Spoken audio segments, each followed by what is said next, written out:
Bonjour à tous, aujourd'hui au grand retour de la veille avec la canicule, j'avoue que j'avais un petit peu la flemme de faire des lives, sachant que je suis pas du tout climatisé. Mais donc on reprend la veille aujourd'hui avec une bonne veille bien dense comme vous aimez. On est reparti, voilà. Bon malheureusement j'ai pas pu live le début de semaine aussi, j'aurais bien aimé parce que le début de semaine était lui aussi très intéressant et bien dense.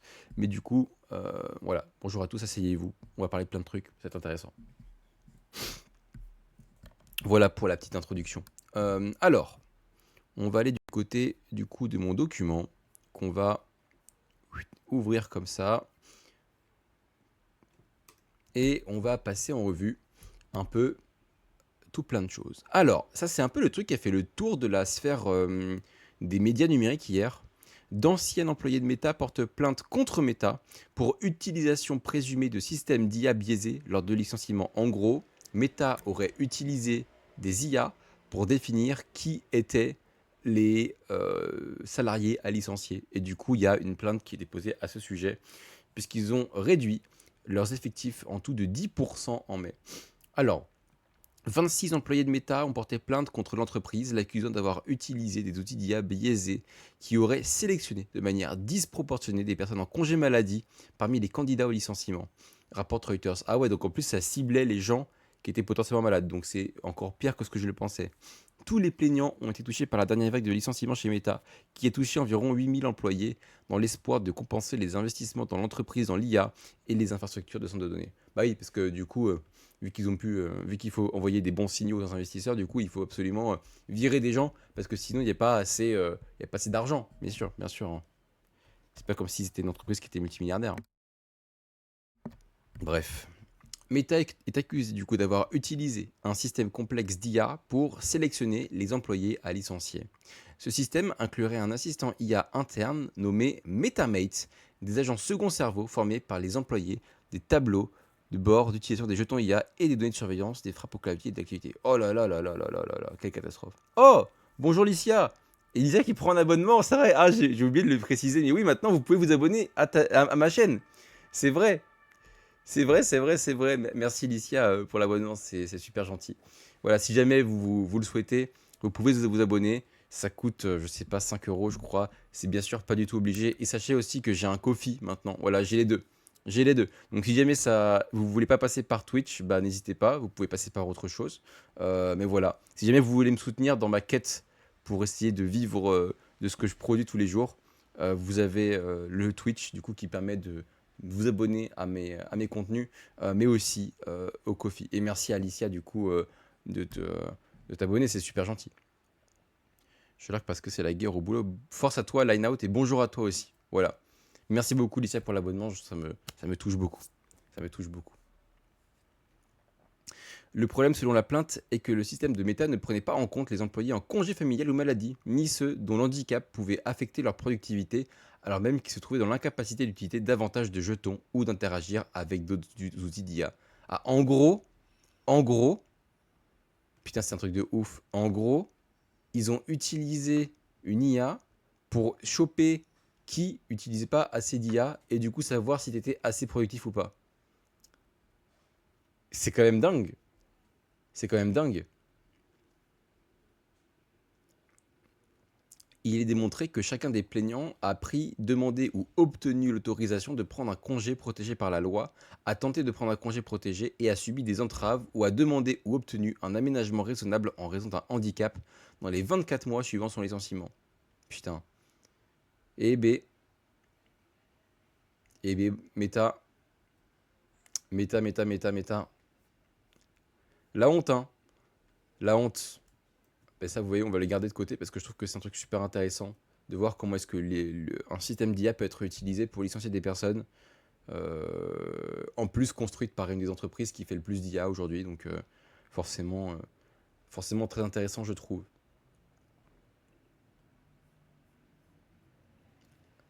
Ah, ça j'ai pas mal vu passer ça. Le premier produit d'OpenAI, matériel, donc juste comme une enceinte ou je ne sais quoi, un produit qu'on pourra acheter physique, ressemble davantage à un compagnon qu'à une enceinte. Alors, quelles sont les fuites du coup? Parce que du coup, il y a eu des rumeurs visiblement. Depuis des mois, des rumeurs laissaient entendre que le premier produit matériel d'OpenAI pourrait être un appareil d'IA portable, voire le début de ses ambitions à long terme dans le domaine des smartphones.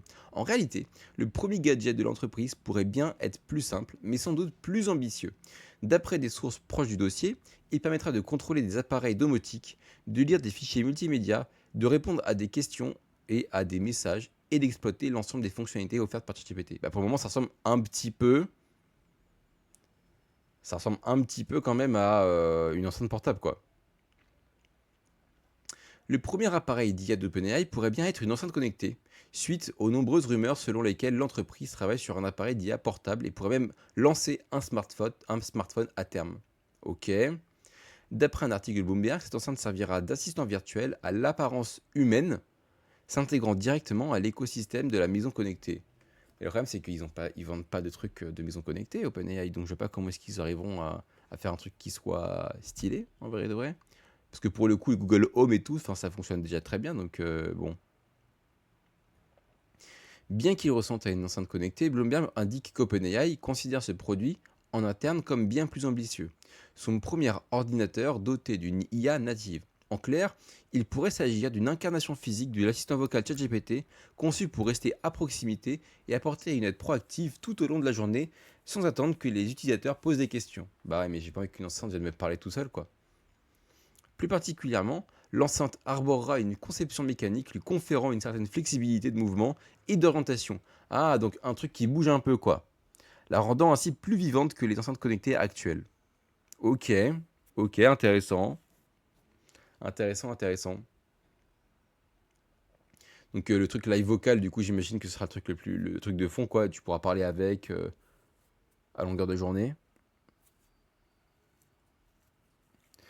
Bloomberg indique également que l'appareil sera équipé d'une caméra pour appréhender son environnement, tandis qu'un capteur environnemental supplémentaire pourrait lui permettre de détecter le contexte, à l'instar des appareils Echo d'Amazon qui détectent la présence. Ah ouais, donc ça va être un sacré gadget, quoi. Ok, en vrai c'est intéressant, je vais le mettre de côté parce que c'est des leaks qui sont quand même assez importants, qui sont assez précis. Ouais, c'est une sorte de mini robot connecté, quoi, avec des lunettes et tout, une enceinte et de quoi voir, quoi. Ok, bon, on verra ce que ça donne. Moi, j'y crois pas trop pour être honnête parce que je vois pas en quoi on aurait besoin de ça en fait. En fait, un téléphone remplit très bien cette fonction aujourd'hui. Pourquoi est-ce que tu aurais besoin d'une enceinte pour ça? Sincèrement, j'ai du mal à le voir quoi. Ton téléphone est déjà en fait ce truc-là. Pourquoi t'aurais besoin d'un objet en plus si tu as déjà ton téléphone dans la main? En fait, qu'est-ce que ton téléphone ne peut pas faire que cette enceinte va pouvoir faire? Je j'ai du mal à y croire. Pour moi, c'est plus un effet d'annonce pour pouvoir dire ouais, on fait aussi des objets, mais personnellement, je vois pas je vois pas l'utilité. En tout cas, là comme ça, c'est pour ça que les enceintes connectées fonctionnent pas si bien que ça d'ailleurs. À un moment donné, c'était un peu le futur les enceintes connectées, alors qu'en fait, bah, c'était juste des téléphones quoi. Enfin, franchement, une enceinte connectée, c'est un téléphone en fait. Enfin, ça n'a aucune utilité de plus quoi qu'un téléphone. Ça ne change absolument rien. Donc bon, pas très convaincu. Ah, ça j'ai pas mal lu passer ça. Google Images essaie-t-il de devenir Pinterest? Apparemment, il y a une mise à jour de Google Images qui ressemble pas mal à... Ah ouais, effectivement, c'est pas mal Pinterest dans la façon dont c'est... Je sais pas si vous voyez bien là. Ça y ressemble quand même pas mal, hein. On va regarder ça. Alors, la dernière mise à jour du jour de Google Images semble s'inspirer de la plateforme de partage de photos Pinterest. Ta-ta-ta-ta-tam. Dans un article de blog, Google a raconté comment il avait après, on s'en fout, il a lancé son moteur. Là, il nous faut un historique parce que c'est les 25 ans de Google Images, donc on a 25e anniversaire. Ok. Google a annoncé mardi que sa page d'accueil est mise à jour avec une galerie d'images immersives provenant de tout Internet qui se rafraîchira en temps réel et sera personnalisée en fonction des centres d'intérêt de l'utilisateur. Ainsi, les personnes connectées à leur compte Google verront défiler un flux d'images personnalisées avant même de saisir quoi que ce soit dans la barre de recherche. Ah, c'est en ligne ça? Attendez, j'aimerais bien tester.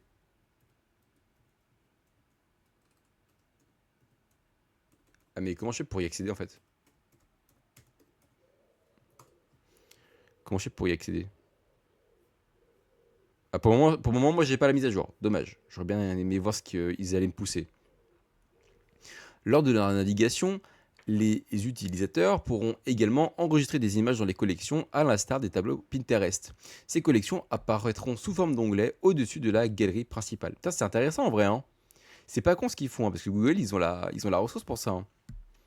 L'objectif semble être de transformer Google Images en bien plus qu'un simple outil de recherche d'images. La nouvelle mise à jour permettra aux utilisateurs de trouver plus facilement des idées et de l'inspiration dans des domaines tels que la mode, la décoration intérieure, l'art, la décoration de fêtes et les vacances. La nouvelle page d'accueil sera déployée progressivement au cours des prochaines semaines auprès des utilisateurs d'ordinateurs de bureaux aux USA en anglais. Ah oui, donc en fait, on n'est pas encore concernés, nous. Dommage. Ok.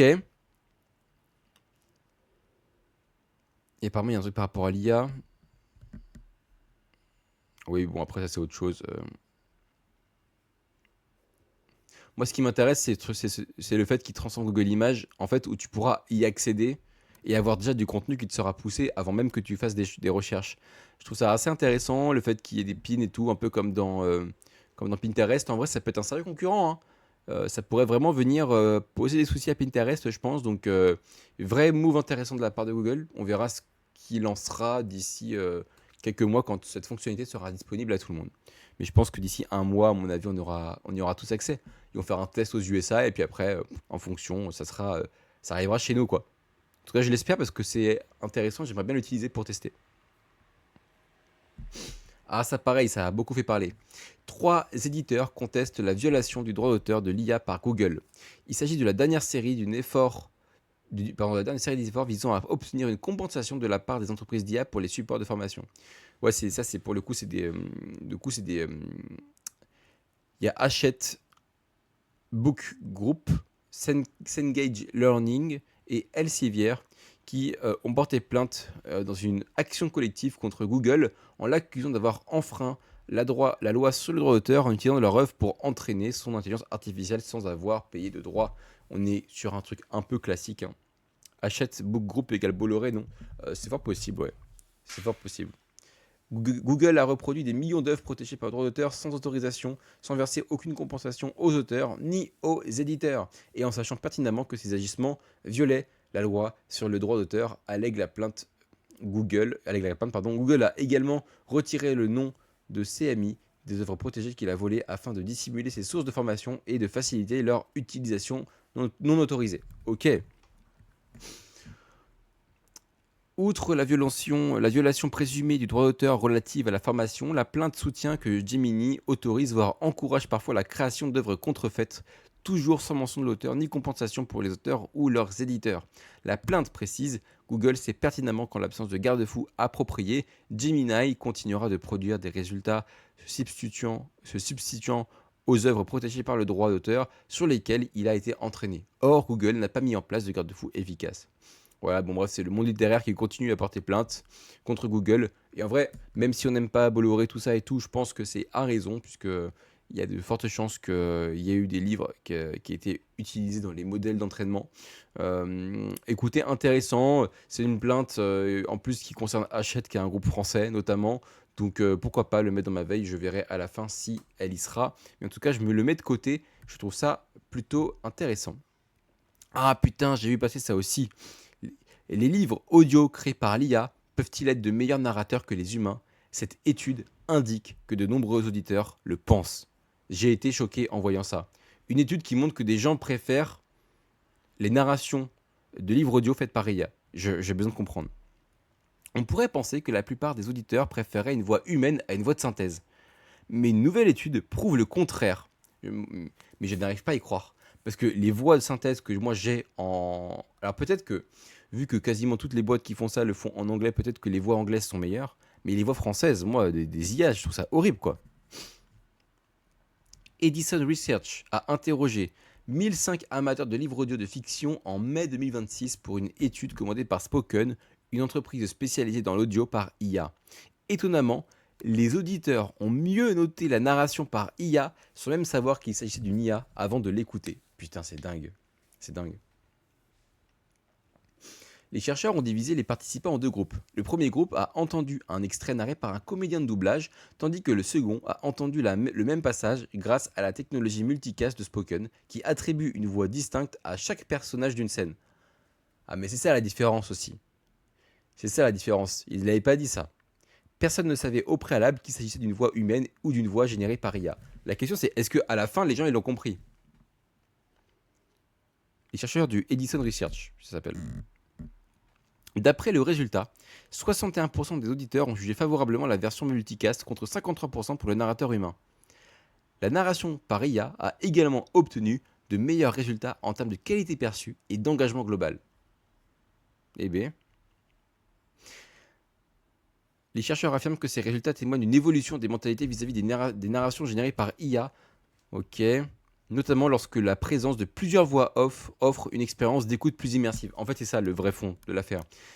C'est qu'en fait, si on avait plusieurs comédiens de doublage qui faisaient plusieurs voix, ce serait mieux, peut-être. Mais là, c'est le fait qu'il y ait plusieurs voix par personnage, une voix différente par personnage, ça transforme effectivement la qualité d'écoute. Et moi, la question que je me pose, c'est est-ce que les gens avaient réussi à comprendre qu'il s'agissait d'une IA ou pas, en fait?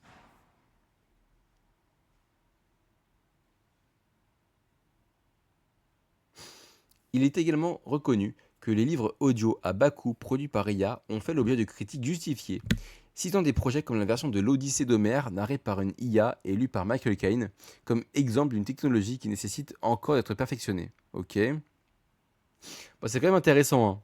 Mais moi j'ai plus l'impression que, en fait, ce qui est valorisé ici, c'est le fait d'avoir plusieurs voix que le fait que ce soit de l'IA, en fait, tu vois. Est-ce que c'est parce que c'est de l'IA que c'est de qualité? Non, je pense pas. Je pense que les gens ils préfèrent parce qu'ils sont dans une meilleure immersion parce qu'il y a plusieurs voix off différentes, en fait.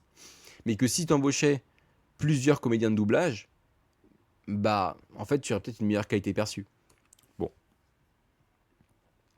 moi, ça me paraît un peu bizarre, hein.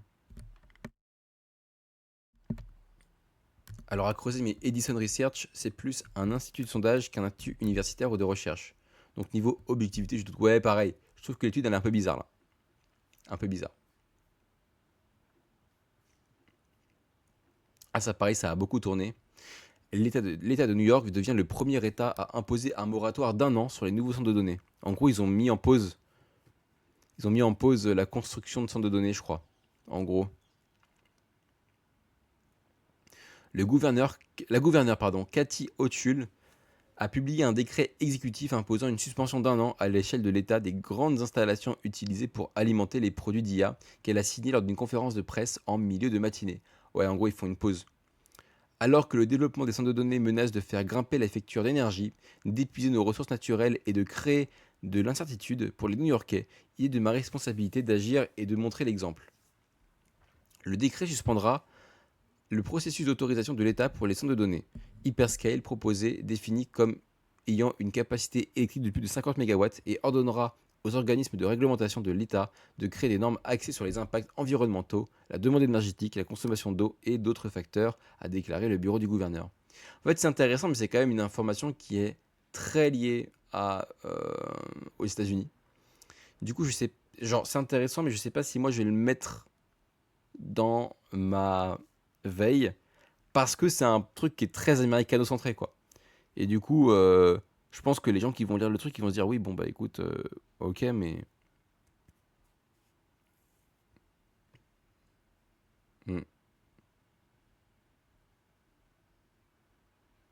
Ouais, je pense que je vais pas le mettre.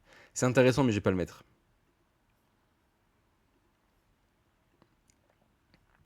Une nouvelle publicité d'entropie qui laisse entendre que l'IA pourrait tous nous tuer. C'est quoi cette pub? Attends, je vais la mettre.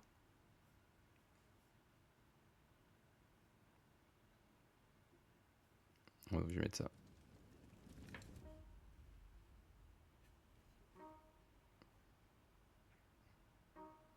Can AI be trusted? Who's going to hit the brakes if we need to?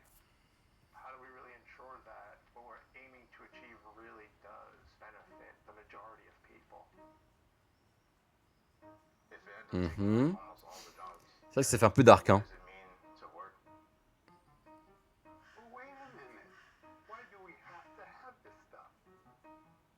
If a machine can pretend to care How do we draw the line there? If we all had a voice in it, then I feel like it would be better.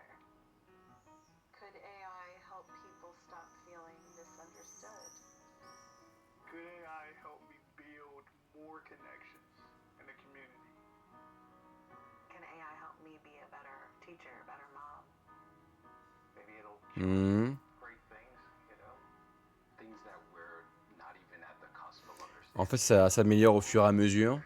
Ouais. Hey, Roro! What if we started to be more human again? We don't want to lose the most beautiful parts of life. Elle est bizarre cette pub. Elle est trop bizarre cette pub. Je sais pas pourquoi ils ont fait ça.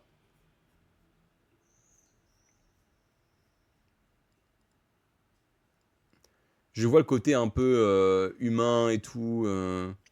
On va lire l'article.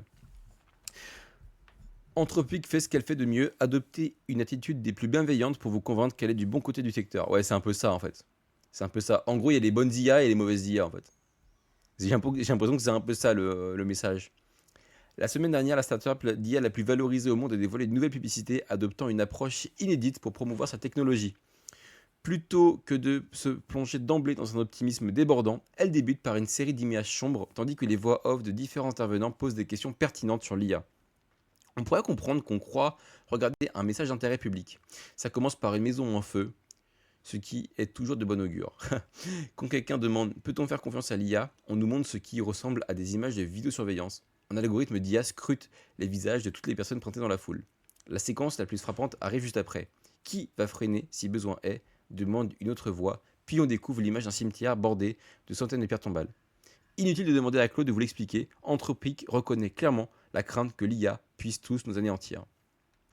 Mais c'est en réalité une histoire porteuse d'espoir, du moins aux yeux d'Anthropic. Le slogan « L'espoir réside dans les questions difficiles » assure aux spectateurs que ses inquiétudes concernant l'IA, comme son potentiel de destruction d'emplois ou d'érosion de notre capacité de réflexion, sont parfaitement légitimes, mais surtout que ce sont des questions qui préoccupent profondément les dirigeants d'Anthropic. Ah ouais, en fait, c'est plus ça.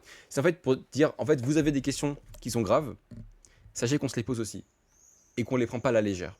C'est un peu ça, en fait, le message. Ok, je comprends le message, Les gens se posent beaucoup de questions difficiles sur l'IA, indique à Communiquer Entreprise. Notre rôle est d'y répondre. Bah oui, c'est vrai, ouais. La publicité diffusée pendant le quart de la finale de la Coupe du Monde entre l'Argentine et la Suisse ce week-end a rapidement suscité la polémique en ligne. Un message viral s'est moqué du concept de la publicité. Quand on évoque la nécessité d'arrêter une super intelligence dangereusement puissante, on montre 300 pierres tombales américaines pendant une demi-seconde. C'est vrai que, bon, c'est peut-être pas les Américains qui vont être le plus concernés par ça, quoi.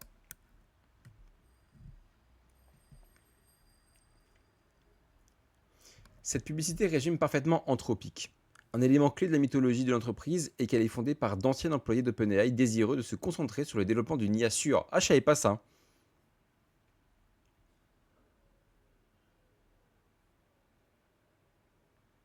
Mhm. Ok, c'est intéressant. Après, est-ce que parler d'une publicité, c'est intéressant pour ma veille? Sachant qu'en plus, cette publicité a été mise en ligne le 9 juillet, donc ça date. Donc moi, pareil, je suis content de l'avoir vu avec vous, mais je pense que je vais faire l'impasse, pour être honnête. Bon, une pub, quoi, voilà, quoi. C'est intéressant, mais sans plus. C'est que ça aille dans ma veille, je pense pas non plus. La nouvelle IA conversationnelle de Spotify peut diffuser les morceaux que vous demandez et répondre à vos questions musicales. Ah ouais ? Spotify va bientôt intégrer une fonctionnalité d'IA similaire à ChatGPT pour les demandes musicales et les questions sur l'historique d'écoute. Ok. Donc, Spotify déploie une nouvelle fonctionnalité conversationnelle basée sur l'IA qui permet aux abonnés premium de communiquer directement avec l'application pour exprimer leurs envies d'écoute. Ils peuvent saisir ou dicter leurs requêtes et affiner les résultats grâce à des questions complémentaires au lieu de rechercher manuellement un morceau, un podcast ou un livre audio. Cette fonctionnalité est accessible depuis les écrans d'accueil et de lecture en cours de Spotify et fonctionne comme un assistant audio personnel. Elle peut choisir le contenu diffusé, répondre à vos questions sur le titre ou l'album en cours, vous recommander des nouveautés et consulter votre historique d'écoute pour vous fournir des réponses plus personnalisées. Non mais stop de nous mettre de l'IA partout à tout va. Bah en vrai je sais pas parce qu'en fait on utilise beaucoup le mot IA à tort et à travers. Mais ça, bon, c'est plus un chatbot quoi. En fait je sais pas si ce truc là est si négatif que ça, tu vois. C'est un chatbot quoi, tu vois. En fait je crois que c'est un peu OSEF. Vous pouvez demander à Spotify de jouer des artistes que vous ne connaissez pas encore. Des requêtes supplémentaires permettent d'ajouter un artiste en particulier, de restreindre la sélection aux nouveautés ou de choisir une musique plus rythmée. L'assistant peut également enregistrer un morceau, l'ajouter à votre file d'attente ou vous abonner à un artiste. Ouais, c'est un chatbot quoi. Juste c'est Siri mais version Spotify en fait. Bon, ça casse pas trop pattes à un canard, hein. Ah, il a aussi des infos sur la date de sortie d'un album, ou le genre d'une chanson, ou les inspirations d'un morceau en particulier. Ok.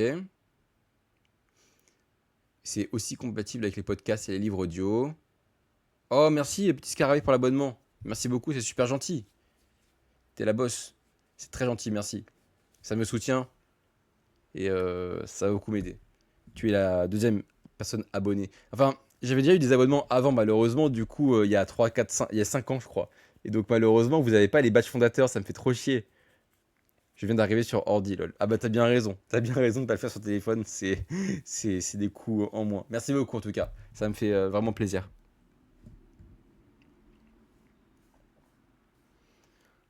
Ok. Bon, après, c'est DJ, machin. Bon, je vais mettre de côté parce que c'est une nouvelle fonctionnalité. Et moi, j'aime bien parler des nouvelles fonctionnalités.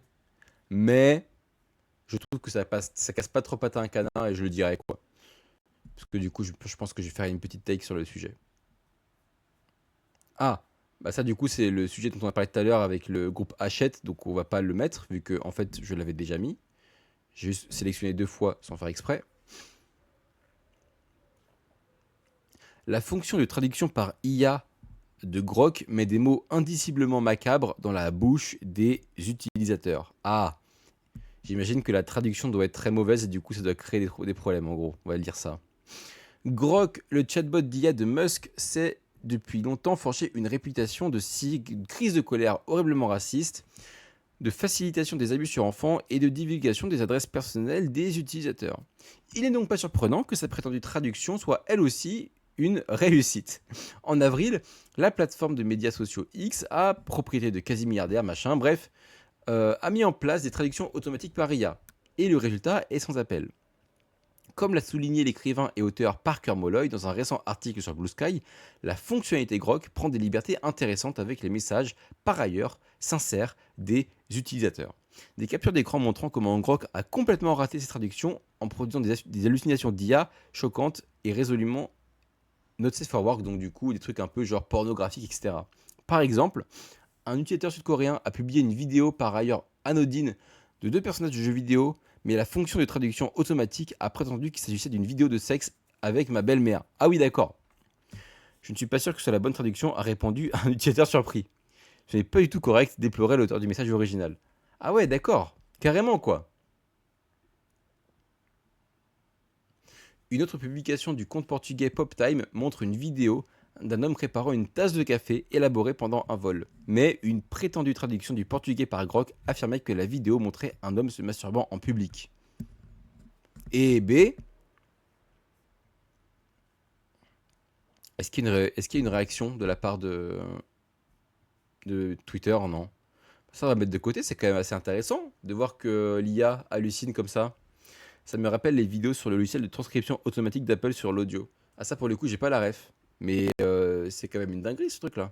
Que ça bug autant. Ça veut dire qu'en fait, Grok ne fait pas que de la traduction, il essaie d'interpréter ce que tu dis en fait je pense. Et du coup ça qui fait qu'il bug.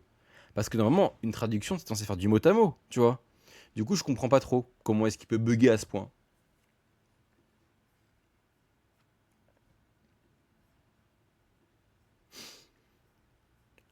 DeepSeek maintenant, donc l'IA chinoise, serait en pourparlers pour lever 1,5 milliard de dollars, puis procéder à une introduction en bourse.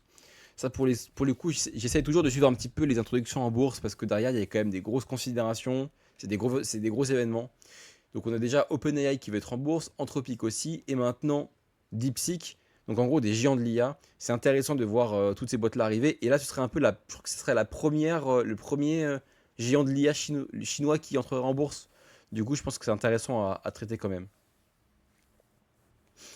L'entreprise cherche également à lever environ 1,5 milliard de dollars, ce qui la valoriserait à près de 71 milliards. Et elle vise une introduction en bourse en 2027 donc.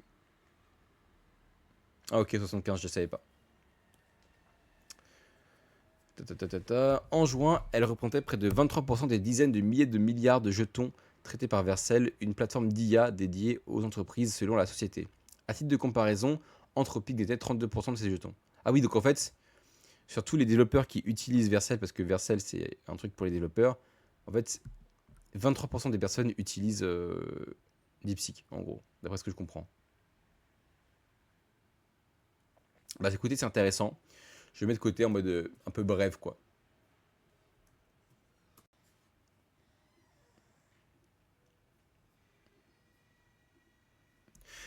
Alors, selon Adam Mosseri de Meta, le budget alloué aux jetons d'IA pourrait bientôt être plafonné par ingénieurs.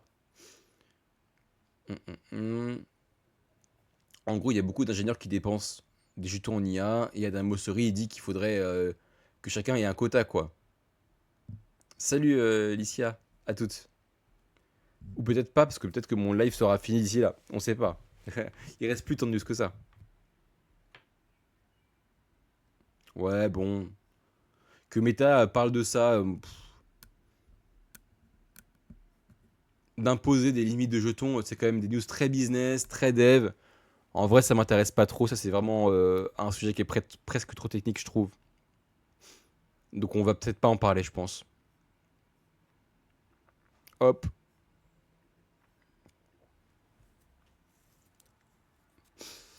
Demis Hassabis souhaite un arbitre de l'IA comparable à ceux de Wall Street, doté du pouvoir de mettre en pause son développement. Demis Hassabis, prix Nobel à l'origine de l'IA de Google, affirme que l'IA artificielle générale est à quelques années seulement et que tout le monde n'est pas prêt. Donc l'IAG, ce serait une sorte de super IA, quoi, en gros, qui finirait par apparaître et qui serait capable de s'auto-améliorer, en gros. Sa solution exposée dans un manifeste publié mardi, la création d'un organisme de normalisation américain sur le modèle de la FINRA de Wall Street financé par des laboratoires qui examineraient les modèles émergents avant leur diffusion et pourraient coordonner un ralentissement généralisé du secteur s'il s'avérerait trop dangereux.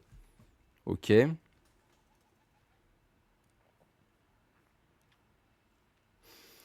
L'homme derrière l'IA de Google estime que le monde a besoin d'un arbitre et il en a rédigé des règles. Ok. Alors, qu'est-ce qu'il raconte? Sa solution est étonnamment concrète. Il souhaite que les États-Unis créent un nouvel organisme de normalisation de l'IA. Moi, ça m'énerve que ce soit que les États-Unis en fait. Pour moi, il faut que ce soit un truc mondial. Cet organisme serait un partenariat public-privé, financé principalement par les laboratoires eux-mêmes. Son conseil d'administration serait composé d'experts indépendants, dont des lauréats du prix Turing, ainsi que des représentants des secteurs publics et privés et des instances gouvernementales. Sa mission serait de tester les modèles les plus performants avant leur commercialisation. Dans un premier temps, les laboratoires remettaient leur système volontairement jusqu'à 30 jours avant leur mise sur le marché. Les tests visaient à identifier les points critiques. Une fois le régime mis en place, il se durcirait. Un modèle de pointe devrait être validé avant de pouvoir accéder au marché américain. L'organisme définirait les critères de référence et les actualiserait chaque trimestre. Ces règles s'appliqueraient à tout modèle de ce type, ouvert ou fermé, quel que soit son lieu de développement. Oui, bon, en gros, c'est un peu ce que les USA ils mettent en place déjà là, non? En vrai, donc, il est en train d'essayer de réinventer un truc qui existe déjà là. L'élément le plus frappant est le frein. Hassabis indique que ce frein pourrait être renforcé à mesure que les risques augmentent. Cela inclut la possibilité de coordonner un ralentissement du développement au sein des laboratoires frontières si cela s'avère nécessaire. Ok. Il a déclaré à Axios, qui a révélé le projet, que les cyber-risques actuels ne sont que des signaux d'alarme. D'ici 18 mois, a-t-il averti, des outils biologiques et nucléaires bien plus dangereux pourraient apparaître. Ils pourraient être intégrés à des modèles open source qu'aucun gouvernement ne pourrait récupérer. Ok. Son calendrier est ambitieux. Il souhaite que l'organisme soit opérationnel avant la fin de l'année. Ok. En fait, ce qu'il veut, c'est faire en sorte qu'il n'y ait pas de risque dans le monde du nucléaire, parce que c'est vrai qu'une IA qui est connectée à un système nucléaire pourrait créer des choses assez dingues. Oui, effectivement. Ok, ok. Je vois un peu, mais bon, ça ressemble un peu à ce que l'administration Trump essaie de créer à l'heure actuelle, quoi. Ok. Bon, je me mets de côté, mais je suis pas sûr de le garder, hein, pour être honnête, parce que je trouve que ça. En fait, il y a un peu rien de nouveau, quoi. Rien de nouveau sous le soleil, quoi. Putain, c'est une petite veille aujourd'hui. J'ai pas 15 000 trucs par rapport à d'habitude. Oh, attendez, j'ai fait passer mon. Voilà. J'ai fait passer ma souris sur Fire Express sur mon iPad. Ah, ça c'est intéressant. Votre iPhone pourrait bientôt signaler les messages malveillants avant qu'ils ne causent de dommages. Apple semble renforcer la protection d'e-messages contre les arnaques et les cyberattaques. Du code découvert dans la bêta de 5 d'iOS 26.6 révèle une fonctionnalité appelée message malveillant détecté. Une alerte s'affiche lorsque votre iPhone détecte un message entrant potentiellement dangereux. Bah ça, bah pour le coup, je suis bien d'accord, il faudrait que ça soit mis en place ça. D'après Macromore, lorsque l'alerte se déclenche, elle vous informe que le message pourrait tenter d'endommager votre iPhone ou de compromettre votre vie privée. Vous avez alors le choix entre trois options. Cliquez sur Partager avec Apple, envoie le message suspect à Apple afin qu'elle puisse enquêter et améliorer ses systèmes de sécurité. Ne pas signaler, ignore l'alerte sans partager d'informations. L'option plus tard permet probablement de mettre l'alerte en pause et de la réactiver ultérieurement plutôt que de l'ignorer définitivement. Ok, intéressant. Vu toutes les arnaques qu'on a aujourd'hui par téléphone, en vrai, je me dis c'est quand même un truc intéressant. Je vais mettre de côté, c'est une fonctionnalité sympa. Ça casse pas trop pattes à un canard. En plus, Google fait exactement la même chose en ce moment. Ils ont développé le même outil. Donc bon, ils s'alignent. Mais écoutez, si ça peut éviter à nos darons de se faire arnaquer comme ils se font très souvent arnaquer, bah écoutez, c'est une bonne chose.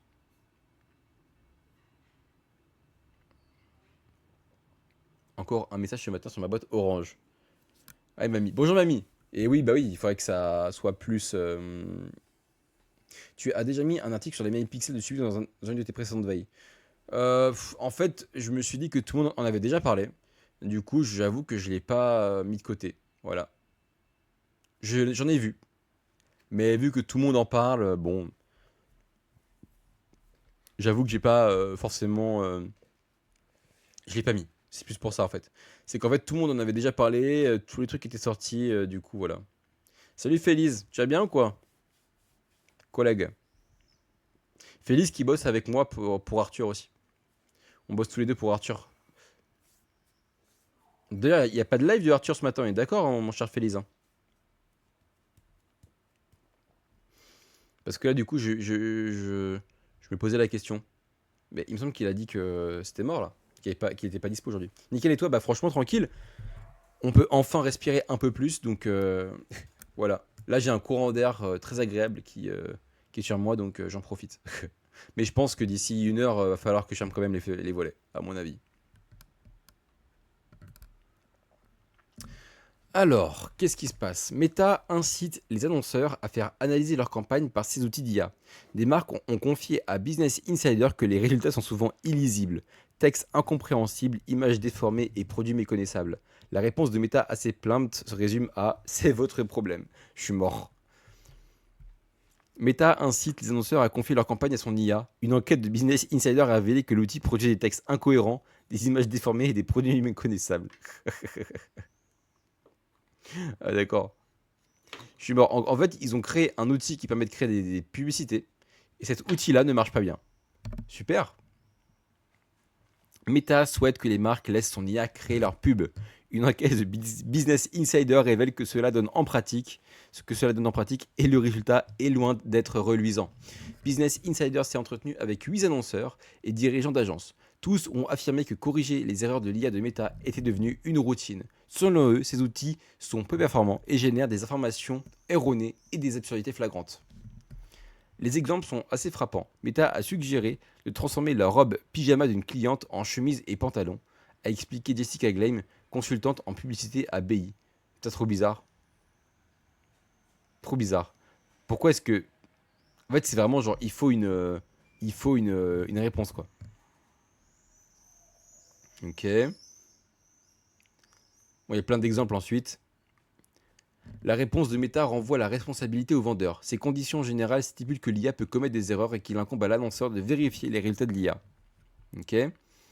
Pour une marque, ce n'est pas un cas isolé. Une publicité est un document légal et commercial. Lorsqu'un outil automatisé modifie vos textes ou votre produit, vous êtes responsable de déclarations que vous n'avez jamais faites, diffusées en votre nom et financées par votre budget. La situation serait grave lorsque les outils se réactivent automatiquement. Plusieurs agences ont signalé à Business Insider un bug qui réactivait les paramètres de l'IA. L'une d'elles a indiqué qu'un représentant de Meta lui avait proposé de vérifier manuellement ses identifiants publicitaires avant un lancement important, ce qui laisse fortement à penser que le bug était toujours actif. Ah ouais, donc en plus, il peut réactiver le truc, quoi. Tout seul. Et B.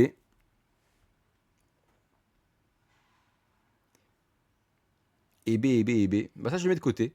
C'est marrant. Putain, il y a quasiment que des trucs sur l'IA ce matin. Ça fait chier, quoi. Et toute l'industrie ne parle que de l'IA, tout le temps.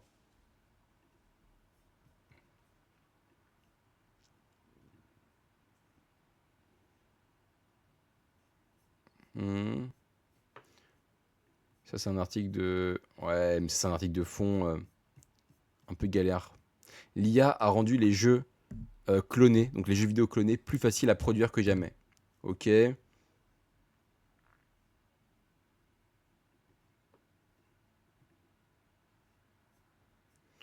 Ouais, c'est un truc un peu... En plus, j'en ai déjà parlé, mais là, il n'y a pas d'étude, c'est plus une enquête. Mais moi, j'aime bien quand il y a une étude qui est backée quand même derrière. Donc, on passe. Les conseils de randonnée de ChatGPT ont laissé 2 randonneurs bloqués sur une montagne en Pologne. C'est quoi cette anecdote?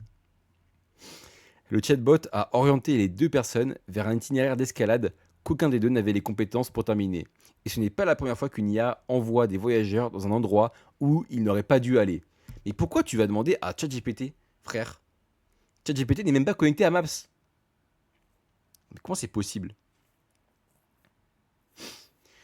Selon Cybernews, les 2 randonneurs lituaniens tentaient de rejoindre la vallée des 5 lacs dans les Tatras et ont demandé à ChatGPT de leur indiquer un itinéraire plus rapide. La réponse du chatbot les a conduits vers Niebieska Turnia et la traversée de Zviknica Lauka, un passage exigeant, une expérience d'escalade qu'aucun des deux ne possédait. Et ils ont essayé de le faire. Une fois arrivés sur place, ils ne pouvaient ni avancer ni reculer par leurs propres moyens et ont dû contacter Tatra Volunteer Search, une organisation de secours polonaise à but non lucratif. Ils ont été évacués sains et saufs par hélicoptère. Et d'ailleurs, c'est pas un cas isolé. Putain, c'est ouf. L'année dernière, un couple de Colombiens britanniques a rencontré des difficultés similaires. Un itinéraire planifié par une IA les a laissés bloqués sur la montagne, Unnecessary Mountain, sans l'équipement ni les connaissances météorologiques nécessaires, obligeant une équipe de secours locale à intervenir. Putain, c'est trop drôle. C'est trop drôle, mais terrible à la fois. Enfin, ça sera moins drôle quand quelqu'un va finir par mourir, en fait. Le problème ne se limite pas à la randonnée ou à ChatGPT. Un rapport publié en début d'année a révélé que les résumés d'IA d'avis rédigés par l'IA de TripAdvisor minimisaient les graves problèmes de sécurité. Bah ça, pour le coup, j'en ai déjà parlé ici, donc c'est autre chose. Ok. Et bah écoutez,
c'est reparti.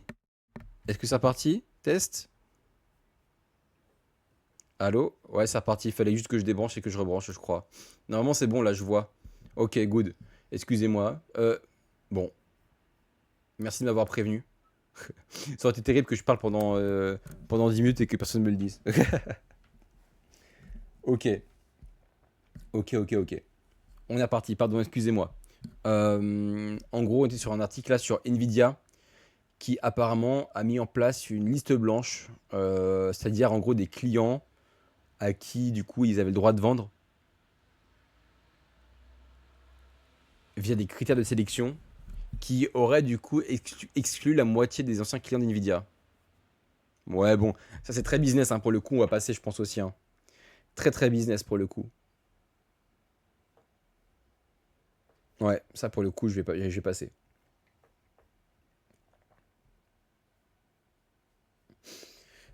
La croissance d'Opera, donc le navigateur, l'explorateur, enfin c'est un peu un Google-like quoi, montre que les utilisateurs sont prêts à changer de navigateur lorsqu'ils en ont le choix. Enfin c'est plus un Google Chrome, Opera, on va dire. À quand remonte la dernière fois que vous avez pensé à changer le navigateur de votre téléphone? Ah bah jamais, hein. Jamais, jamais, jamais. Dans un article de blog, Opera a annoncé que le nombre cumulé d'utilisateurs actifs mensuels de ces navigateurs a progressé de 66% au Royaume-Uni et de 40% aux USA au cours du deuxième trimestre par rapport à la même année. Mhm. J'ai vu un certain nombre de sponsors Opera GXY, il y en avait beaucoup. L'essor d'Opera a débuté en Europe et se poursuit avec vigueur. Ok. Une croissance de 42% en Europe. La France enregistrant une progression fulgurante de 103%. Ah ouais, c'est immense. 103%. Mais ils font des sponsors aussi. Ma question c'est pourquoi? Convaincre les utilisateurs d'essayer un navigateur est une chose, les fidéliser en est une autre. Opera attribue la fidélité de ses utilisateurs à ses fonctionnalités essentielles. Vous bénéficiez d'un VPN gratuit, sans journalisation et sans limite de données, d'un bloqueur de publicité intégré qui accélère le chargement des pages, d'une gestion intelligente des onglets avec Tab Island et d'une intelligence artificielle intégrée au navigateur qui vous aide à rechercher et à trouver des réponses sans quitter l'application. Ok.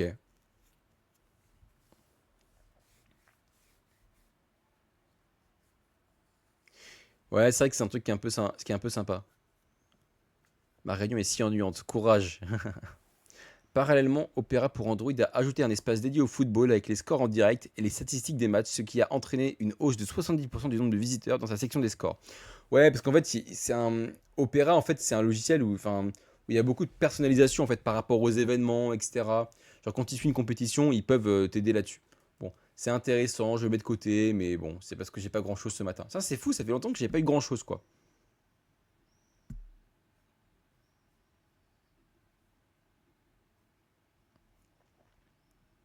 Ah putain, et comme par hasard, à chaque fois ça m'arrive, c'est marrant, à chaque fois ça m'arrive en stream, le dernier article que je regarde, c'est un article sur un sujet qu'on a déjà vu, et du coup en fait, la veille est finie là. La veille est finie en fait. La veille est finie, putain. Et c'est parce qu'en fait le dernier article, là, celui que j'étais en train de regarder, c'est sur le l'IA d'Open, enfin le nouveau, enfin le produit sur lequel OpenAI il bosse, qui serait un produit, une espèce d'enceinte là, qui pourrait se mouvoir et tout.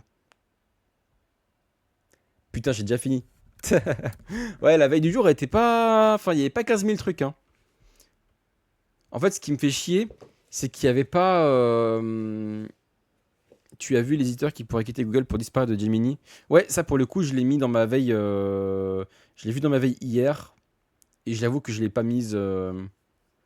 J'avoue que je l'ai pas mise in fine parce que c'était très business, je trouvais.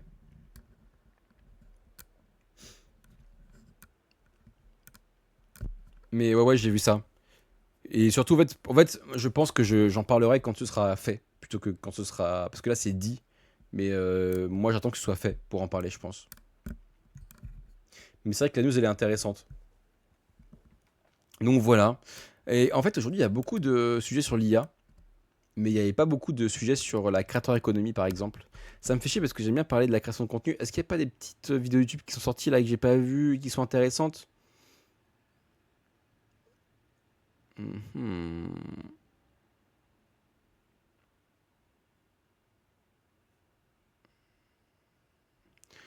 Ouais, en fait, il n'y a pas 15 000 trucs, en fait. En fait, en ce moment, si on est en été, les infos, forcément, elles commencent un peu à ralentir, quoi.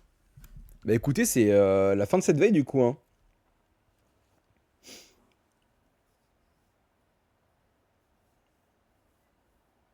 Si tu veux, il y a un article qui vient de sortir sur Google qui s'oppose au blocage massif de sites pirates en Europe. Attends, quoi? Salut Jessica. Google. Attends, tu sais quoi, je vais aller sur Feedly, je pense que je vais le trouver. Ah, sur Next. Intéressant. Attends, du coup, sur Feedly, je vais le trouver alors. Ok. Ah, bah, je peux l'ajouter à ma veille, ça, effectivement. Attends. On va regarder s'il n'y a pas des nouveaux trucs là. Ça va, toi? Bah, écoute, tranquille. Non négociable. Ils sont engagés à protéger les créateurs australiens. Bon, ça, pour le coup, j'ai déjà vu.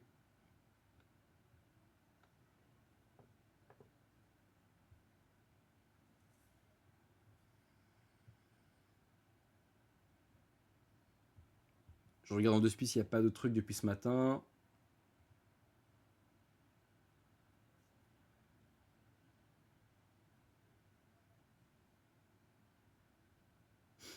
Ok. Après tout ça, j'ai déjà vu, je crois. Ouais, tout ça, j'ai déjà vu. Alors, on va ajouter cet article à la volée. Google s'oppose au blocage massif de sites pirates en Europe. Pourquoi? Au premier trimestre 2027, Bruxelles prendra à bras le corps la question du piratage, en particulier pour les événements en direct, donc les matchs de sport, quoi. Dans le cadre de cette initiative ciblée pour créer un meilleur environnement de hauteur, Bruxelles a lancé un appel à contribution ouvert largement. Associations, chercheurs, organisations professionnelles, ONG et entreprises. Google n'a pas manqué l'occasion de soumettre sa contribution, dans laquelle le géant du web s'oppose au blocage tout azimut obtenu ces derniers mois devant différentes juridictions des États membres. Google estime que les blocages des infrastructures techniques d'Internet sont non seulement inefficaces et disproportionnés, mais aussi dangereux pour les services parfaitement légaux. Ah ouais? Pour le groupe, le blocage d'un résolveur DNS, d'une adresse IP ou d'un VPN ne fait pas disparaître le contenu illégal. Google explique que ces dispositifs ne suppriment aucun contenu et peuvent facilement être contournés en utilisant un autre résolveur DNS, par exemple. Ils n'offrent donc aucun effet durable contre le piratage. L'entreprise ajoute que le blocage d'une seule adresse IP risque inévitablement de restreindre l'accès à des milliers, voire des millions de sites parfaitement légaux et sans aucun lien avec l'infraction. Elle en veut pour preuve le blocage de l'adresse de Cloudflare en Italie. Le Piracy Shield du pays a empêché l'accès à 42 millions de domaines, ainsi qu'à Google Drive et des services légitimes de VPN. Ok. Ah pardon, merde, la scène. Bon, écoutez, je vous le lis, mais vous l'avez. Excusez-moi. En plus, il y a un joli dessin de Messi là. Je me demande comment est-ce qu'ils font à chaque fois Next pour avoir des dessins comme ça, aussi rapides. Google défend l'idée que les injonctions ne devraient pas viser des infrastructures mondiales de l'Internet telles que les résolveurs DNS, les VPN ou les CDN, et pour être proportionnées, les injonctions devraient viser le niveau approprié et la source du contenu. Aussi incroyable que cela puisse paraître, Google se fait aussi le chevalier blanc du DSA, le règlement sur les services numériques. Ok. La société pense ainsi que les injonctions ne constituent ni un substitut ni un moyen de contourner le mécanisme de notification et d'action prévu pour le DSA. Certains dispositifs nationaux permettent à des acteurs privés de transmettre des listes de blocage qui sont ensuite transformées presque automatiquement en décisions administratives. Ok. C'est de cette manière que fonctionne le mécanisme qui permet à Canal+ et autres diffuseurs de bloquer des sites illégaux. Une fois qu'un ayant droit a décroché une ordonnance enjoignant le blocage d'une liste de sites pour la durée de la compétition, le titulaire des droits a la possibilité de demander à l'Arcom de mettre à jour ou d'étendre cette liste pour y intégrer les sites miroirs découverts par l'ayant droit. Plus besoin de retourner en justice avec les lenteurs que cela implique. Ok, c'est intéressant en vrai. En gros, Google n'est pas opposé au blocage, mais réclame des mesures beaucoup plus ciblées, limitées dans le temps et soumises à un véritable contrôle judiciaire. Elle propose aussi de créer davantage d'alternatives légales et de meilleure qualité. Bah oui, c'est ça le problème aussi. Si en fait il y avait des meilleures alternatives légales quand tu regardes le foot, ce serait mieux quoi.